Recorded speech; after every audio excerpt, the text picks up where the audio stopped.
అలసి ఉన్నప్పుడు నీ వారిలో నీ వెనకనున్న బలహీనులందరినీ హతము చేసెను.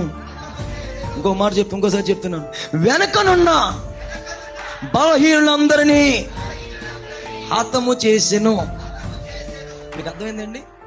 ఎవరిని సాతానుగాడు హతము చేస్తాడో, ఎవరిని టార్గెట్ చేస్తాడో, కుక్క చూడండి, కుక్క మండుతున్న చోటకి దగ్గరికి రాదు.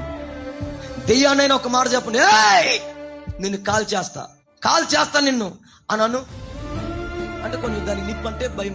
నోటు మాటతో చెప్తే భయపడదు. ఒక చిన్న అగ్గిపొల్లెట్టి అలాంటి నిప్పుకి భయపడదు. ఏంటది? దెయ్యం. ఓకే, అగ్గిపొళ్ళు ఎక్కువసేపు నిలబడదు కాబట్టి పెద్ద భయపడకపోవచ్చు. నీవే అగ్ని వలె మండుతూ ఉన్నావు అనుకో, నిన్ను చూడగానే ఏమవుతుంది?